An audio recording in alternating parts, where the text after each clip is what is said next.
Everyone, welcome to the YouTube channel maths by Jitendra Kumar. और यहाँ हम बीएससी थर्ड सेमेस्टर के लिए केमिस्ट्री पढ़ रहे हैं, जिसमें आपकी यूनिट नंबर 5 चल रही है, लिक्विड स्टेट। तो लिक्विड स्टेट आपकी बहुत छोटी सी यूनिट है। कल के लेक्चर में हमने उसका इंट्रोडक्शन देखा था, और जो लिक्विड स्टेट में इंट्रैक्शंस पाए जाते हैं, इंट्रैक्शंस या अट्रैक्शंस पाए जाते हैं, जिन्हें हम अट्रैक्शन फोर्स भी बोलते हैं, उनका हमने देखा था कि कितने तरह के आपके अट्रैक्शन फोर्स पाए जाते हैं लिक्विड स्टेट। ठीक है, तो आज आपका टॉपिक है general properties of liquid, liquid की जनरल प्रॉपर्टीज। तो चलिए स्टार्ट करते हैं आज का टॉपिक। तो लिक्विड स्टेट की जो प्रॉपर्टीज है, उनमें फर्स्ट प्रॉपर्टी है आपकी कि liquid state is a condensed state of matter. आपको ध्यान रखना है लिक्विड स्टेट कैसी स्टेट है, आप चाहे तो पॉइंट्स में भी लिख सकते हैं। ठीक है, लिक्विड स्टेट कैसी है आपकी, कंडेंस्ड स्टेट है मैटर की, मैटर की कंडेंस्ड स्टेट है। इट इज ऑब्टेन, ये ऑब्टेन होती है किससे, on cooling gases state, gases state को कूल करने पर। ठीक है, गैसेस स्टेट को कूल करने पर आपको मिलता है लिक्विड स्टेट। तो ऑन कूलिंग, जैसे ही आप क्या करते हो, कूलिंग करते हो, तो वहां पर क्या होती है, काइनेटिक एनर्जी क्या हो जाती है, कूल करोगे तो काइनेटिक एनर्जी क्या हो जाएगी, कूल करने का मतलब है टेम्परेचर डाउन कर रहे हो, टेम्परेचर डाउन कर रहे हो तो क्या होगा, काइनेटिक एनर्जी क्या होगी, डिक्रीज होगी, है ना। आपको पता है ना, K is directly proportional to T होता है, काइनेटिक एनर्जी टेम्परेचर के डायरेक्टली प्रोपोर्शनल होता है। काइनेटिक एनर्जी अगर बढ़ती है, सॉरी, टेम्परेचर जैसे जैसे इंक्रीज होता है, जैसे जैसे टेम्परेचर इंक्रीज होगा वैसे वैसे काइनेटिक एनर्जी भी इंक्रीज होगी, और अगर टेम्परेचर डिक्रीज होता है देन काइनेटिक एनर्जी भी डिक्रीज होती है, क्योंकि डायरेक्टली प्रोपोर्शनल होता है रिलेशन इनका। ठीक है, तो वही है कि जब हम इसको कूल करेंगे, कूल करने का मतलब है टेम्परेचर डाउन करना, टेम्परेचर डाउन करने का मतलब है कि काइनेटिक एनर्जी डिक्रीज होगी। तो on cooling kinetic energy will decrease, kinetic energy decrease हो जाएगी, so the liquid particles will move towards each other. अब क्योंकि डिक्रीज हो गई तो ऐसा नहीं है सारे पार्टिकल्स अलग अलग घूम रहे, अब क्या हो गया, वहां पे पार्टिकल्स कैसे हो जाएंगे, पार्टिकल्स एक साथ आ जाएंगे। ठीक है, अब ऐसा नहीं होगा कि पार्टिकल्स अलग अलग घूम रहे हैं, गैसेस में तो अलग अलग घूमते रहते हैं, लेकिन हमने क्या किया, वहां पर टेम्परेचर डाउन कर दिया, कूल कर दिया, हमने कूल कर दिया, तो क्या होगा, काइनेटिक एनर्जी कम होगी, मॉलिक्यूल्स के पास काइनेटिक एनर्जी है ही नहीं, यानी कि अब वो इतनी तेजी से मूवमेंट नहीं कर सकते, तो अब क्या होगा, मॉलिक्यूल्स पास आ जाएंगे, थक हार के बैठ जाएंगे एक जगह, ऐसे समझ लो। ठीक है, so the liquid particles will move towards each other, इसलिए लिक्विड पार्टिकल्स क्या होंगे, एक दूसरे की तरफ चलने लगेंगे, each other, and the interaction and the intermolecular distance between liquid particles is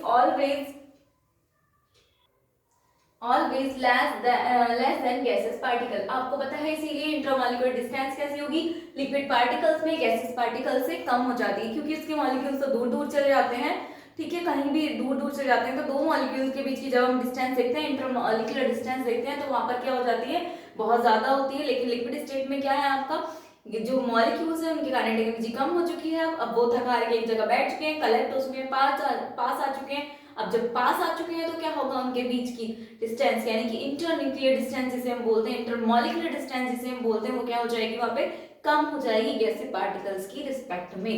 ठीक है, so it means that attraction force between liquid is stronger, यानी कि अब जब पास है पार्टिकल्स तो वहां पर अट्रैक्शन फोर्स कैसा हो जाएगा, attraction force in liquid between liquid particles is stronger than gases state.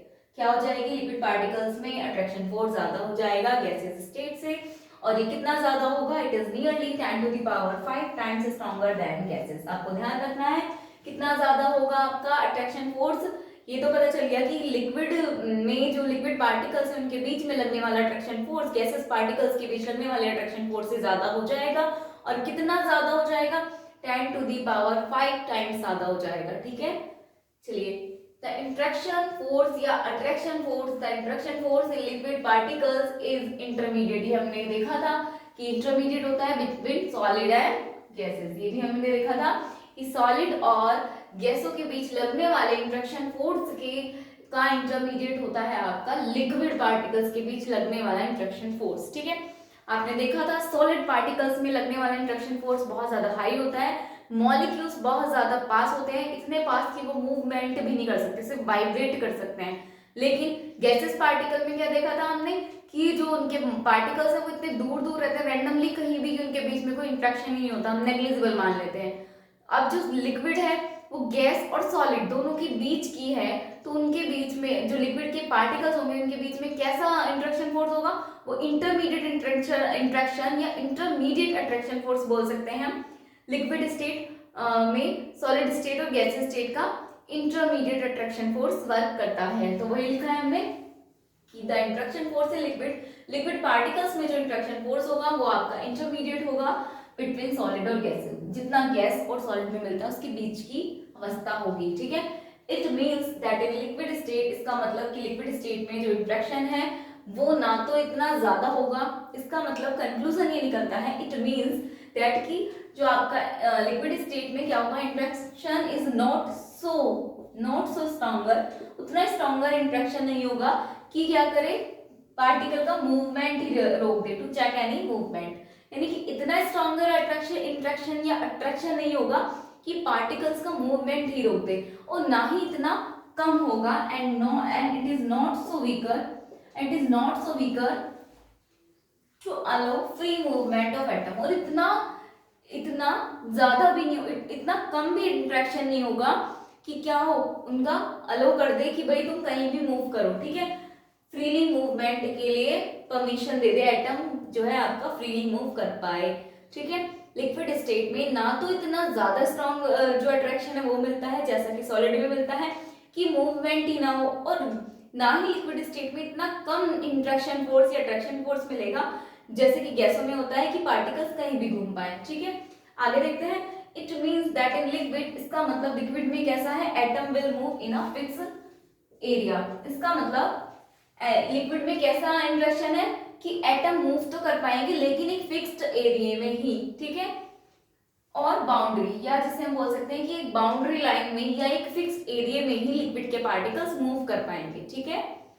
सो उसका वॉल्यूम कैसा हो जाएगा, वॉल्यूम रिमेन्स कांस्टेंट, तो इनका वॉल्यूम कैसा रहता है, वॉल्यूम कांस्टेंट रहता है, क्यों, एरिया इनका एक फिक्स्ड हो जाता है, बाउंड्री फिक्स्ड हो जाती है, तो इनका वॉल्यूम कैसा रहेगा, कांस्टेंट रहेगा, लेकिन इनकी शेप कैसी हो जाती है, शेप चेंज होती रहती है, और जिस कंटेनर में हम रखते हैं वो उसी की शेप ले लेते हैं, ठीक है, but their shapes can change, उनकी शेप कैसी हो सकती है, चेंज हो सकती है अकॉर्डिंग टू द कंटेनर के अकॉर्डिंग। जैसे आप पानी ले रहे हो, एक गिलास पानी, आपने वही एक गिलास पानी लिया, ग्लास में लिया तो वो ग्लास की शेप का हो गया, उसी को कटोरी में डाल दो, कटोरी का शेप का हो जाएगा, जग में डाल दो, जग की शेप का हो जाएगा, ठीक है।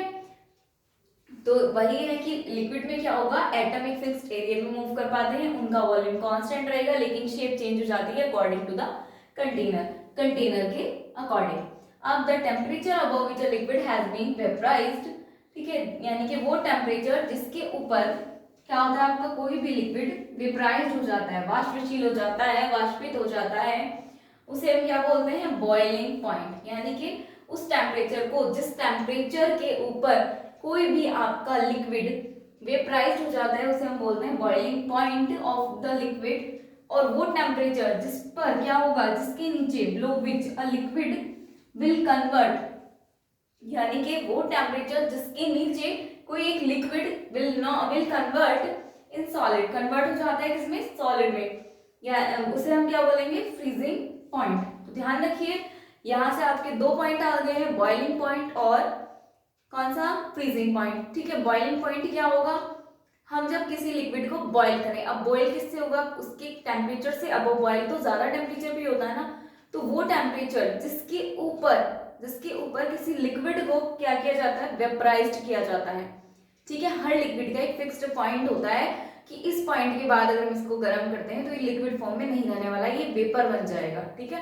तो वही कंडीशन है कि वो टेम्परेचर, जिस टेम्परेचर के ऊपर किसी लिक्विड को अगर हम क्या करें, टेम्परेचर दें या हीट करें तो वो वेपराइज्ड हो जाता है, उसे हम बोलते हैं बॉइलिंग पॉइंट। और वो टेम्परेचर, जिस टेम्परेचर से नीचे किसी क्या करें, वो टेम्परेचर जिस पर क्या हो, कोई लिक्विड कन्वर्ट हो जाए किसमें, सॉलिड में, तो उसे हम बोलते हैं क्या, फ्रीजिंग पॉइंट, ठीक है। यानी कि टेम्परेचर कम कर दिया हमने, लिक्विड का टेम्परेचर कम कर दिया, यानी कि कूल कर दिया उसको, तो किसमें कन्वर्ट हो रहा है, सॉलिड स्टेट में, तो इसी को बोलते हैं फ्रीजिंग पॉइंट। उसको फ्रीज कर दिया यानी कि जमा दिया, जैसे आपका पानी होता है, पानी को हम क्या करते हैं, जमा देते हैं, बर्फ बन जाता है, सॉलिड फॉर्म में आ जाता है, लिक्विड से सॉलिड फॉर्म में, इसको बोलेंगे फ्रीजिंग पॉइंट, ठीक है। पानी को बॉईल कर देते हैं, वो क्या हो जाता है, वाष्प बन जाता है, उसको हम बोलते हैं क्या, उसका बॉइलिंग पॉइंट, ठीक है। चलिए, तो एक बॉइलिंग पॉइंट और फ्रीजिंग पॉइंट भी थे। उसके बाद आगे देखते हैं, liquid have short range order, जो लिक्विड्स हैं उनका शॉर्ट रेंज ऑर्डर होता है। आपको याद होगा हमने जब सॉलिड स्टेट पढ़ा था सेकेंड सेमेस्टर में, तो वहां हमने लिखवाया था it is a long range order, है ना, अरेंजमेंट हमने लिखवाया था सॉलिड स्टेट में कि लॉन्ग रेंज ऑर्डर अरेंजमेंट है, यानी कि काफी दूरी तक इसमें एक जैसा अरेंजमेंट बना रहेगा एटम्स का या मॉलिक्यूल्स का, ठीक है।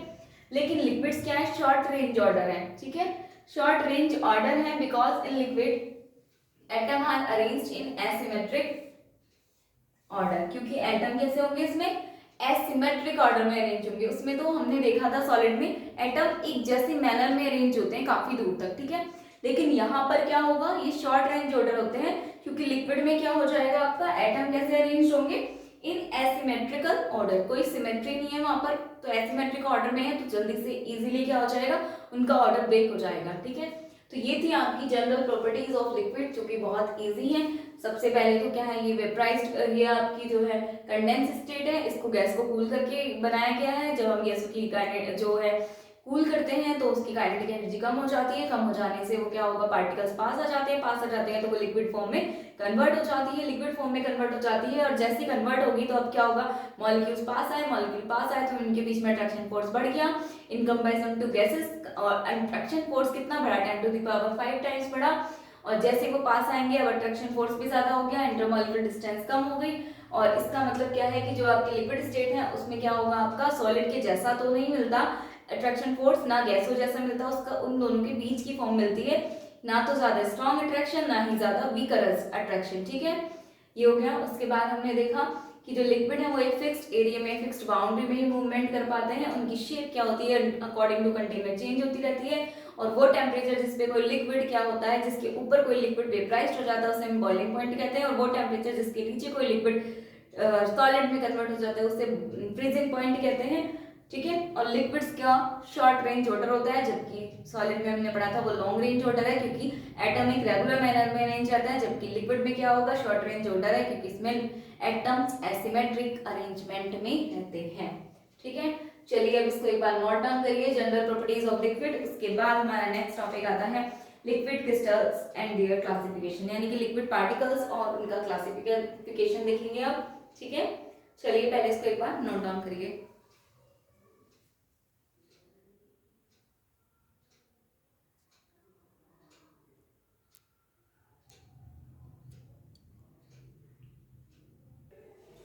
चलिए आगे देखते हैं लिक्विड्स एंड देयर क्लासिफिकेशन। अब हम देखेंगे लिक्विड्स और क्लासिफिकेशन का। तो लिक्विड्स आर आइसोटॉपिक, आपको पता है लिक्विड्स कैसे हैं, आइसोटॉपिक होते हैं, ठीक है। आइसोटॉपिक का मतलब क्या है, it means that physical, chemical, optical, electrical, magnetic properties of liquid are uniform in all directions. ये बोल रहे हैं कि लिक्विड क्या है आपके, लिक्विड्स हैं आपके आइसोटॉपिक। आइसोटॉपिक इसका मतलब है कि इसकी जो जितनी भी प्रॉपर्टीज होंगी लिक्विड की, फिजिकल हो, केमिकल हो, ऑप्टिकल हो, इलेक्ट्रिकल हो, मैग्नेटिक हो, सारी प्रॉपर्टीज सभी डायरेक्शन में सेम होंगी, ठीक है। Liquids are isotropic, it means that physical, chemical, optical, electrical, magnetic properties of liquid क्या होंगी, यूनिफॉर्म होंगी, सेम होंगी, uniform in all direction, same रहेंगी सभी डायरेक्शन में, ठीक है। And these properties does not depend on the arrangement of atoms, और ये प्रॉपर्टीज एटम के अरेंजमेंट पर डिपेंड नहीं करती हैं। कौन सी प्रॉपर्टीज, एंड दीज प्रॉपर्टीज, ये जो आपने इतनी सारी प्रॉपर्टीज देखी हैं वो डज नॉट डिपेंड करती हैं on the arrangement of atom, atom पर के अरेंजमेंट पर डिपेंड ही नहीं करती हैं। यानी कि लिक्विड में, लिक्विड जो आपका है, लिक्विड पार्टिकल्स हैं, उनमें क्या है आपका एटम कैसे भी अरेंज है उस बात पे डिपेंड ही नहीं कर रहे, एटम के अरेंजमेंट पे डिपेंड ही नहीं करती है ये सारी प्रॉपर्टीज। क्यों, कि लिक्विड क्या है आपका आइसोटॉपिक है। आइसोटॉपिक का मतलब ये सारी physical, chemical, optical, electrical, magnetic की जितनी भी प्रॉपर्टीज हैं लिक्विड की, वो सारी सभी डायरेक्शन में यूनिफॉर्म रहने वाली है, किसी भी डायरेक्शन के एस्पेक्ट में देख लीजिए। एंड दीज प्रॉपर्टीज, तो ये सारी प्रॉपर्टीज किस पे, एटम के अरेंजमेंट पे डिपेंड ही नहीं करती हैं, ठीक है। ये बात मानी गई थी हमारी 1888 से पहले तक कि जो लिक्विड्स है वो आइसोटॉपिक है। आइसोटॉपिक मतलब इसकी जितनी प्रॉपर्टीज है वो सभी डायरेक्शन में सेम रहेंगी, है ना, और इसकी जो प्रॉपर्टीज है ये एटम के अरेंजमेंट पे डिपेंड नहीं करती, ये माना गया था 1888 तक, ठीक है। बट जो रिनिट्जर आए, एक साइंटिस्ट हैं रिनिट्जर, वो आए 1888 में, उन्होंने क्या किया, इस थ्योरी को डिस्कार्डेड कर दिया, ठीक है। इस थ्योरी को डिस्कार्डेड कर दिया और उन्होंने एक्सपेरिमेंटली प्रूव कर दिया, उन्होंने एक्सपेरिमेंटली प्रूव कर दिया लिक्विड और उसकी properties, liquid and their properties depend on the arrangement of atom. ठीक है, कि जो उसकी लिक्विड है और उसकी जितनी भी प्रॉपर्टीज हैं वो एटम की अरेंजमेंट पर डिपेंड करती हैं। ये किसने प्रूव कर दिया एक्सपेरिमेंटली? रिनीट जर्निंग 1888 में उन्होंने ये थ्योरी क्या कर दी? फेल कर दी। कौन सी थ्योरी? ये जो थ्योरी आप मानी गई थी कि लिक्विड आइसोटॉपिक है, उसकी जो प्रॉपर्टीज हैं वो सभी डायरेक्शन में सेम रहेंगी और उसकी प्रॉपर्टीज एटम के अरेंजमेंट पे डिपेंड नहीं करती, ये थ्योरी माना गया था। लेकिन 1888 में रिनीजर ने क्या किया? उन्होंने एक्सपेरिमेंटली प्रूव करके दिखा दिया कि ये जो प्रॉपर्टीज हैं इसकी, लिक्विड और लिक्विड की जितनी भी प्रॉपर्टीज हैं वो एटम के अरेंजमेंट पर डिपेंड करती हैं। ठीक है, डिपेंड करती है। सो क्या हो जाएगा? So liquid have certain irregular properties. तो इसका मतलब क्या है? लिक्विड भी कुछ सर्टेन इरेगुलर प्रॉपर्टीज रखता है। ठीक है, ऐसा नहीं कि सभी डायरेक्शन में रेगुलर प्रॉपर्टीज होंगी। तो इसका मतलब क्या हो गया? जब एटम के अरेंजमेंट पर डिपेंड कर रही है तो लिक्विड में क्या हो जाएगा? सर्टेन इरेगुलर प्रॉपर्टीज भी एग्जिस्ट कर जाएंगी। ठीक है, और उन्होंने कैसे प्रूव किया एक्सपेरिमेंटली? ये चीज देखो, थ्योरेटिकल माना गया कि लिक्विड आइसोटॉपिक है, यानी कि उनकी प्रॉपर्टीज डायरेक्शन पे डिपेंड नहीं करती। ठीक है, सेम रहेंगी और एटम के अरेंजमेंट पे डिपेंड नहीं करती। लेकिन रिनीजर ने फेल कर दिया और एक्सपेरिमेंटली प्रूव करके दिखा दिया कि वो एटम के अरेंजमेंट पे ही डिपेंड करती है प्रॉपर्टीज लिक्विड की। ठीक है, तो उन्होंने कैसे एक्सपेरिमेंटली प्रूव किया वो देख रहे हैं। ठीक है, तो उन्होंने क्या किया? He studied the paracholesterol benzoate. ठीक है, उन्होंने स्टडीड किया किसको? पैराकोलेस्ट्रॉल बेंजोइट को। ठीक है, उसका फॉर्मूला होता है C6H5COO C27H45। उन्होंने इसको क्या किया? स्टडीड किया। ये क्या था आपका? ही स्टडीड द क्रिस्टल, आप लिख सकते हो क्रिस्टल, सॉलिड है ना, crystal of, he studied the crystal of paracholesterol benzoate, जिसका फॉर्मूला है आपका ये। उन्होंने इसको स्टडी किया और उन्होंने बताया कि इसका मेल्टिंग पॉइंट कितना है? पैराकोलेस्ट्रॉल बेंजोइट का मेल्टिंग पॉइंट कितना है? 178 डिग्री सेल्सियस। इसका मतलब, इसका मेल्टिंग पॉइंट दिया है तो इसका मतलब क्या है? इसका मतलब है कि अबव दिस टेम्परेचर, इस टेम्परेचर से ऊपर 178 जब उसका मेल्टिंग पॉइंट है तो इस टेम्परेचर से ऊपर इट शुड मेल्ट, ये मेल्ट होना चाहिए। ठीक है, इस टेम्परेचर से ऊपर ये मेल्ट होना चाहिए। And from liquid state, and from liquid state, और मेल्ट होगा, कोई सॉलिड मेल्ट होगा तो किसमें कन्वर्ट होगा? मेल्ट के बाद लिक्विड में। ठीक है, तो उन्होंने बोला कि इसका मेल्टिंग पॉइंट है 178, यानी कि इस टेम्परेचर से ऊपर ये मेल्ट होना चाहिए और मेल्ट होकर लिक्विड फॉर्म बनाना चाहिए। ठीक है, but it will form a turbid liquid, लेकिन ये लिक्विड नहीं बनाता है। क्या बनाता है? टर्बिड लिक्विड बनाता है। किस पर? 147 पर ही, 147 पर ही टर्बिड आपका लिक्विड बनाएगा। टर्बिड मतलब होता है धुंधला लिक्विड। ठीक है, धुंधला, ठीक है, साफ नहीं होता, धुंधला लिक्विड। तो ये क्या बनाता है? टर्बिड लिक्विड बनाता है। किस पर? 145 डिग्री सेल्सियस पर। ऑन फर्दर हीटिंग अप, अब इसको इससे ऊपर हीट करें, 147 से ऊपर अगर हम इसको हीट करते हैं कितने तक? 178 डिग्री सेल्सियस तक। हम 147 से फिर ऊपर इसको हीट करना शुरू करें on further heating up to 178, यानी कि इसको हम और फर्दर हीट करें 178 डिग्री सेल्सियस पर, तो क्या बनाएगा? It will form a transparent liquid. तभी क्या बना लेता है? ट्रांसपेरेंट लिक्विड बना लेता है।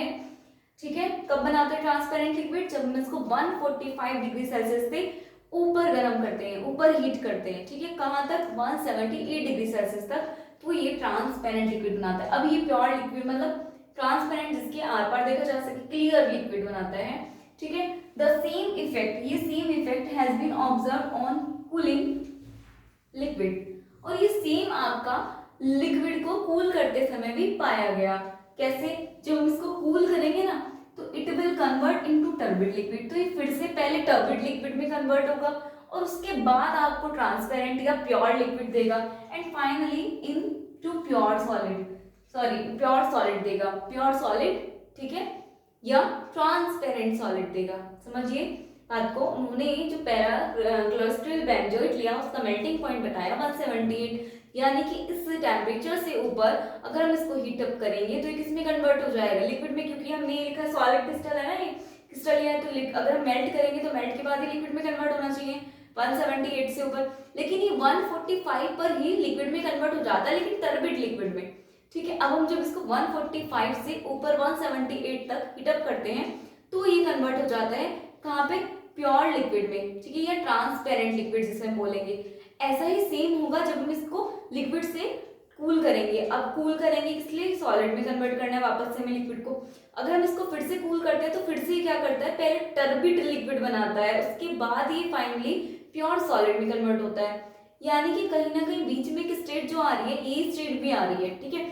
डायरेक्ट ये नहीं हो रहा कि वो पैराक्लोरेस्टल बेंजोइट जो है डायरेक्ट आपका लिक्विड में कन्वर्ट हो रहा हो, या डायरेक्ट आपका लिक्विड से सॉलिड बन रहा हो, बीच में एक कंडीशन जरूर बन रही है, ठीक है, जिसे हमने क्या नाम दिया है, टर्बिड लिक्विड। बीच वाली कंडीशन जो हो रही है वो टर्बिड लिक्विड की हो रही है। इसका मतलब क्या है, यहाँ देखते हैं। तो it means that kinetic energy of all particles is not similar. इसका मतलब ये है कि जो जितने भी पार्टिकल्स हैं उन सभी की काइनेटिक एनर्जी सिमिलर नहीं है, ठीक है, एक जैसी नहीं है। मतलब इसीलिए क्या होगा, आपका highly energetic particle will convert, यानी कि ज्यादा एनर्जी वाले जो पार्टिकल्स हैं वो कन्वर्ट होंगे किसमें, लिक्विड स्टेट में, below it's melting point.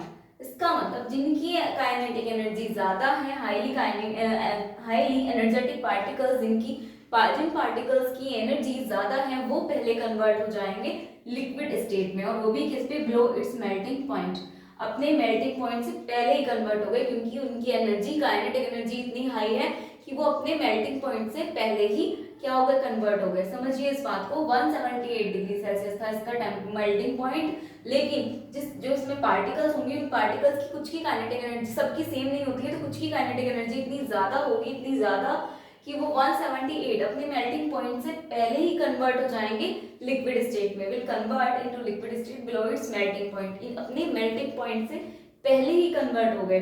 So it will form a turbid liquid before it's melting point, इसलिए आपका टर्बिड लिक्विड होता है। कुछ कंप्लीटली अब पूरे डिसॉल्व हुए, थोड़ा सा डिसॉल्व हुआ है, अभी थोड़ा सा डिसॉल्व बोल रही हूँ, थोड़ा सा ही कन्वर्ट हुआ है लिक्विड में, ठीक है, बाकी अभी पार्टिकल्स नहीं कन्वर्ट हुए क्योंकि एनर्जी उनकी कम थी, वो धीरे धीरे होंगे, तो तब वो धीरे धीरे सारे ही कन्वर्ट हो जाएंगे लिक्विड में, तब आपको ट्रांसपेरेंट या प्योर लिक्विड मिल जाएगा, ठीक है। अभी कुछ ही पार्टिकल्स की एनर्जी ज्यादा थी, तो वो जिनकी एनर्जी ज्यादा थी वो पहले कन्वर्ट हो गए लिक्विड स्टेट में, वो भी अपने मेल्टिंग पॉइंट से पहले ही, तो वो पहले कन्वर्ट हो गए, इसीलिए वहां पर एक टर्बिड लिक्विड बन गया उसके मेल्टिंग पॉइंट से पहले ही। किस पर बना था, 145 डिग्री सेल्सियस पर ही, ठीक है। So it is the intermediate state between solid and liquid. ये अब क्या आ गया आपके पास कि एक इंटरमीडिएट स्टेट आ गई। कौन सी इंटरमीडिएट स्टेट है, टर्बिड लिक्विड की, ठीक है। सॉलिड और लिक्विड के बीच के स्टेट को क्या बोल दिया हमने, turbid liquid. So it is also known as the transition state. अब टर्बिड लिक्विड को हम ट्रांजिशन स्टेट भी बोल देते हैं क्योंकि बीच की स्टेट है। So it is also known as the transition state of solid crystal, इसलिए हमने इसको सॉलिड क्रिस्टल की ट्रांजिशन स्टेट भी बोल दिया। और at the temperature at which transition state will form, और जिस टेम्परेचर पर ट्रांजिशन स्टेट फॉर्म हो रही है, यहाँ पे कौन से टेम्परेचर पे हो रही है, 147 पर, 145 पर, ठीक है। तो जिस टेम्परेचर पर ये ट्रांजिशन स्टेट फॉर्म हो रही है उसे हम बोलते हैं transition temperature, transition temperature of solids, ठीक है। And the temperature at which it will form transparent liquid is known as melting point of solids. समझिए, ठीक है, कुछ नहीं है इसमें क्या था कि ऐसा माना गया था 1888 से पहले कि जो लिक्विड्स हैं वो आइसोटॉपिक होते हैं, यानी कि सभी डायरेक्शन में इनकी प्रॉपर्टी सेम होंगी, ठीक है।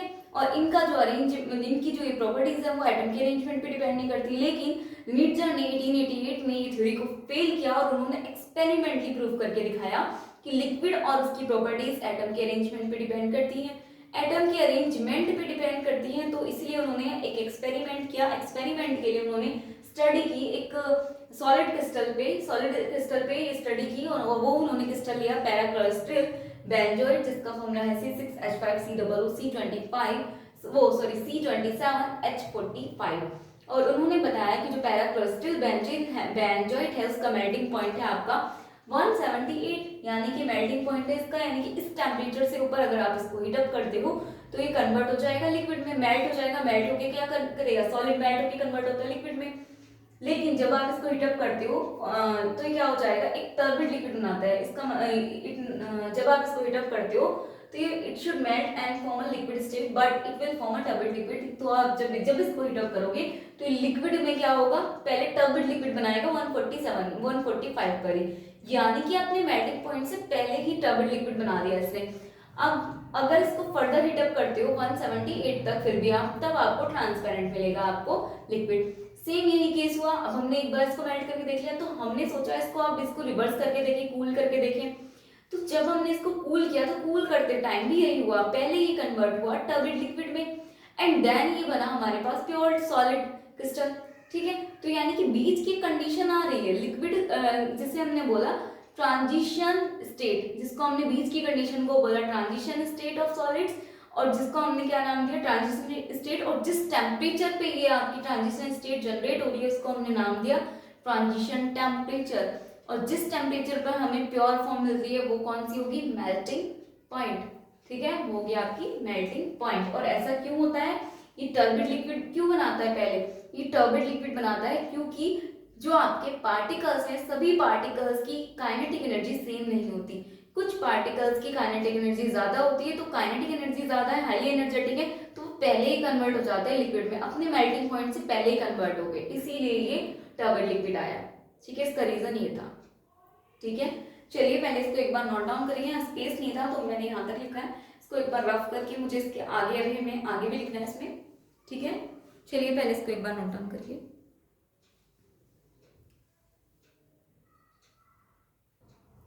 चलिए आगे देखते हैं, हमने जो लिखा था, जो हमने अभी तक थ्योरी पढ़ी थी उसका कंक्लूजन यहाँ पर, कि जो आपका रिडजर थे उन्होंने पैरा कोलेस्ट्रॉल बेंजोइट को उन्होंने हीट किया सॉलिड फॉर्म में, और क्या था उनका 145 डिग्री सेल्सियस पर क्या हुआ, उसने ट्रांजिशन टेम्परेचर, हमने इसको ट्रांजिशन टेम्परेचर माना। आपने देखा जब उन्होंने पैराक्लोस्टर बेंजोइट को हीट अप किया तो सबसे पहले वो टर्बिड लिक्विड में कन्वर्ट हुआ, उसके बाद वो ट्रांसपेरेंट लिक्विड में कन्वर्ट हुआ, जो वो 145 पर ही टर्बिड लिक्विड में कन्वर्ट हो गया। उसके बाद जब हमने इसको फर्दर हीट अप किया तो 178 जो उसका मेल्टिंग पॉइंट था उस पर वो कन्वर्ट हुआ ट्रांसपेरेंट लिक्विड में। तो हमने क्या नाम दिया, जो टर्बिड लिक्विड बन रहा था ये ट्रांजिशन स्टेट दिया इसको नाम, बीच में बन रहा है क्योंकि, और जिस टेम्परेचर पे ट्रांजिशन स्टेट बनती है उसे ट्रांजिशन टेम्परेचर बोलते हैं, और जो आपका टेम्परेचर होता है जिसपे आपका फाइनल प्रोडक्ट मिलता है उसे बोलते हैं हमने मेल्टिंग पॉइंट, इसी टेम्परेचर पर। और आपका जो ट्रांसपेरेंट लिक्विड जिस फॉर्म जो मिला है आपको उसको हमने बोल दिया प्योर लिक्विड। ठीक है, लेकिन अब क्या हुआ 1892 में फ्रीडल जो साइंटिस्ट थे उन्होंने ट्रांजिशन स्टेट को रीनेम्ड किया। फ्रीडल जो साइंटिस्ट थे उन्होंने रीनेम्ड किया इन 1892 में फ्रीडल ने रीनेम्ड किया ट्रांजिशन स्टेट को। उन्होंने बोला कि ट्रांजिशन स्टेट को मीजोफॉर्म या मीजोफेज भी बोलते हैं। ठीक है, मीजोफॉर्म या मीजोफेज, तो तभी से हम क्या बोलते हैं ट्रांजिशन स्टेट या मीजोफॉर्म या मीजोफेज भी बोल देते हैं। ठीक है, और उन्होंने क्या किया, उन्होंने स्टडी किया a number of liquid crystal. उन्होंने क्या किया, लिक्विड क्रिस्टल के को स्टडी किया एंड उनको क्लासिफाई किया and classify this crystal into 3 parts. उन्होंने लिक्विड क्रिस्टल्स को स्टडी किया, उन्होंने बहुत सारे लिक्विड क्रिस्टल्स को स्टडी किया और उन्होंने फिर उसके बाद लिक्विड जो क्रिस्टल्स हैं उनको क्लासिफाई कर दिया कि 3 तरह के आपके लिक्विड क्रिस्टल्स होते हैं। ठीक है, कौन कौन से होते हैं, नंबर 1 होता है आपका नेमेटिक लिक्विड क्रिस्टल, स्मैक्टिक लिक्विड क्रिस्टल और कोलेस्ट्रिक लिक्विड क्रिस्टल। 3 तरह के लिक्विड क्रिस्टल्स होते हैं। इनको हम डिटेल में डिस्कस करेंगे नेक्स्ट लेक्चर में, क्योंकि लेक्चर लेंथी हो जाएगा, तो हम इनको नेक्स्ट लेक्चर में कवर करने वाले हैं। ठीक है, तो आज का जो आपका लेक्चर था वो यही था, liquid crystals and there classification. जो हम पढ़ रहे थे लिक्विड क्रिस्टल्स और उसका क्लासिफिकेशन किया हमने, 3 तरह से क्लासिफाई कर दिया और इन तीनों को आप डिटेल में डिस्कस करेंगे नेक्स्ट लेक्चर में। ठीक है, तो उसको एक बार नोट डाउन कर लीजिए और आज की क्लास लेते रहते हैं। Thank you and keep learning.